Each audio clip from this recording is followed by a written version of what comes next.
External नहीं, आंतरिक दुनिया में चले।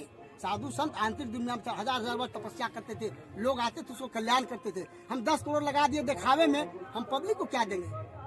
हम अब खुद 10 करोड़ में चले गए।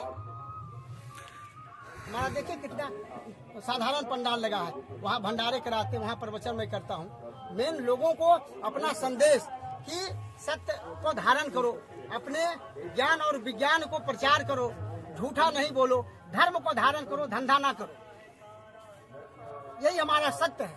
कुंभ में ये 13 नदियों का जल आ रहा है, अलकनंदा, मंदाकिनी, भागीरथी, गंगा, जमुना, सरस्वती सब मिल करके ये जो गंगा कर, इसमें 13 नदियों का जल है। मैंने PhD किया, इस पर रिसर्च किया।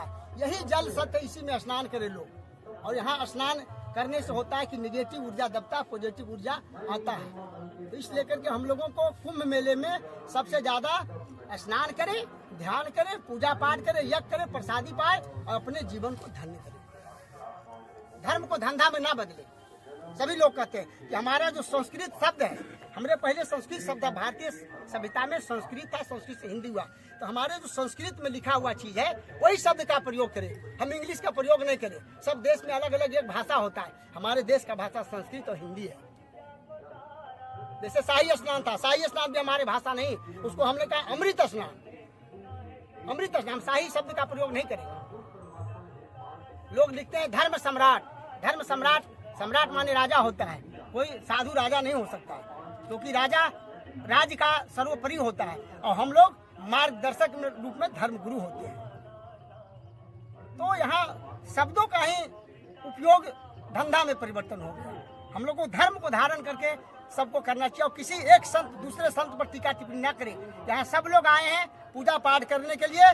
जन्मना जायते मानव, जन्म से सभी मानव है और कर्म से सब महान बनते हैं। इसलिए सब कंधा से कंधा मिला करके सब संतों को, साधु संतों को, भक्तों को मिलजुल करके पुण्य कमाना चाहिए। किसी को कटु वचन नहीं बोलना चाहिए और हमें सनातन धर्म को धारण करके वही शब्द का प्रयोग करें, दूसरे शब्दों का हम कुंभ मेला में प्रयोग न करें। तभी हमारा जो जीवन है, किसलिए 84 लाख में योनियों के बाद सबसे अच्छा तन मानव को मिला है। सब कुछ प्राप्त करने के लिए, सबको बस करने के लिए ज्ञान और विज्ञान, शस्त्र और साथ, ये सब भगवान विश्वकर्मा की कृपा है। पूरे दुनिया भगवान विश्वकर्मा की कृपा से चल रहा है। चाहे जल पी रहे हैं, जहाज चल रहा है, ये जो लाए हैं माइक वगैरह, कंप्यूटर, ये सब भगवान विश्वकर्मा की कृपा है। भगवान विश्वकर्मा ही एक ऐसे देवता था कि किसी को कष्ट नहीं दिए और चारों युगों में सब देवी देवता मानव को सब कुछ उनके कृपा से चल रहा है। इसलिए हम भगवान विश्वकर्मा को धारण करके सब लोगों को संदेश देते हैं कि बिल्कुल शांति से आप जो है अच्छा वचन बोलिए और अपने शरीर में धारण करके लोगों को भी। हम थोड़ा सा आपके समिति के बारे में जानना चाहते हैं। हमारा पूरे गुरु परंपरा कौन सी है? हमारे इष्ट देव भगवान विश्वकर्मा है, जो पूरे विश्व की सृष्टि करता है। अंतर्राष्ट्रीय विश्वकर्मा महाशक्तिपीठ और उसका मैं पीठाधीश्वर हूँ। अब पूरे विश्व में हमारा साधु संत हैं, शिष्य हैं, सब आ रहे हैं। अभी सुबह सब निकले हैं, पटना दरभंगा से आए थे सब, महामंडलेश्वर वगैरह जिसको बनाते हैं सब आए थे, अभी भी निकले हैं, फिर अभी आने वाले हैं। लेकिन भगदड़ के चलते फ़ोन आ रहा है कि गुरुजी वहाँ तो व्यवस्था ठीक नहीं है, तो कैसे आ गए। तो हमने कहा कि यहाँ जितने सेक्टर थे, अब इस सेक्टर में भी 13 सेक्टर में घाट था, उसको बंद करा दिए। सरकार को सबसे अच्छी व्यवस्था होता है कि यहाँ मेन कुंभ में स्नान करने का सिस्टम है। जितने सेक्टर थे, अगर 2 सेक्टर पर एक स्नान घाट बना देते तो संगम में भगदड़ नहीं मचता, कभी नहीं। अब सब पब्लिक संग में जा रहे हैं, अब पहले नहाते थे यही 13 में घाट था। परसों जब हम सर्वे करने गया तो SDM जो है सेक्टर मई से हाथ जोड़ के खड़ा हो गए कि शंकराचार्य जी आप संभालिए, इधर सब गड़बड़ करेगा। हमकी गलती तो आप लोगों को है। तो बल मेलाधिकारी से बात किए हैं, तो कह रहे हैं कि अब इसको बंद कर दो। हम तो जब इधर घाट नहीं है और यहाँ कल्पवासी हैं, वो कहाँ स्नान करेंगे भाई? यही सनातन है, यहाँ कल्पवासी है, इसको नहाने का घाट बंद कर दियो। कहाँ जाएगा? यहाँ से 9 किलोमीटर जाएगा पैदल और 9 किलोमीटर आएगा। फिर कुंभ का मतलब क्या है? सबको विश्वास था कि योगी मुख्यमंत्री हैं, सब जनता को, भक्तों को, आने वाले के सब तरह की सुविधा होगा। ये 3 दिन पर आ रहे हैं मेला में, रोज VIP आ रहा है, अधिकारी उसी में बोला रहे, व्यवस्था यहाँ हो नहीं पाए। आपके हिसाब से व्यवस्था भी खराब है भाई।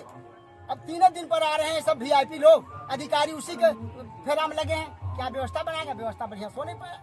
ये तो जितने सेक्टर थे, 2 सेक्टर पर एक घाट स्नान वाला बन जाता तो भीड़ कवर हो जाता ना, कट जाता ना भीड़, और उनको सुविधा हो जाता कि जिसलिए मैं आया हूँ कुंभ में, कल्पवासी हैं, मेन स्नान का यहाँ वो स्नान करने का नहीं मिल रहा है, दूर जा रहे हैं, भटक जा रहे हैं लोग। क्या फायदा है कुंभ में आने से? कुंभ का व्यवस्था बना ही नहीं पाए। और किसी को दे दिए 50 बीघा जमीन, किसी को 100 बीघा जमीन दे दिए। और जो रजिस्टर्ड संस्था है, पहले सरकार को रजिस्टर्ड संस्था को जमीन कटनी चाहिए, सुविधा देनी चाहिए।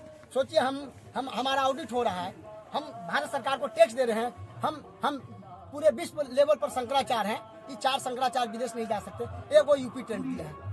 सोचिए पहले हमारे पूरे विश्व के लोग आ रहे हैं, एक यूपी टेंट में कैसे रहेंगे? हमारी बात कभी सुना नहीं गया। यहाँ जो अच्छे संत मारिज करे मैंने बिचारा दोनों पदर से मरण नवा। हम तो तपस्या में लीन हैं, हम अच्छे बात बताना चाह रहे हैं, हमारी बात सुनता नहीं। जो आडमरी वाले सब हैं उसी के पीछे लगा है। किसी को 2 करोड़ 3 करोड़ प्रेफरेंस मिल गया, किसी को रहने की व्यवस्था है, टेंट की व्यवस्था है, क्या करें? आपने अभी कहा था कि आपको साधारण तो दिया गया, तो आपको साधारण तो मिली। तो साधारण कम से कम 3 होनी चाहिए, कम से कम यूपी टेंट भी साधारण 3 होने बड़ा और चाहिए। 3 इसी तरह से 3 और मिलना चाहिए। मुझे नहीं चाहिए करोड़ों का दिखावा। अभी तो आपने कहा आपको लोगों को बहुत बड़ा बड़ा मिला हुआ है, हाँ। आपको कम मिल रहा है। अभी आप कह रहे हैं आपको दिखावा भी नहीं चाहिए। नहीं, हमें इसी तरह के यूपी टेंट कम से कम 3 हम लिखे थे। हमें पैसा नहीं चाहिए, दिखावा नहीं चाहिए थे, क्योंकि सनातन का मतलब होता है तपस्या करना, लोगों को कल्याण करना, यज्ञ करना। अभी देख लीजिए हमारा अखंड धूना अब अखंड ज्योति जल रहा है, क्योंकि पूरे मेले में वही सत्य है, वही वैदिक है कि अखंड धूना हवन हो, जिससे पूरे विश्व का कल्याण हो। अखंड ज्योति जल रहा है, देख लीजिए, उसका भी ले लीजिए। और पूरे मेले में ये नहीं हुआ, सिर्फ आपके यहाँ हुआ है ना? अब कहाँ हो रहा है, लगातार की नहीं हो रहा है, लेकिन हम तो मलमास मेला राजगीर में भी 1 महीना मेरा अखंड ज्योति जला और अखंड हवन हुआ। यही सनातन है वैदिक।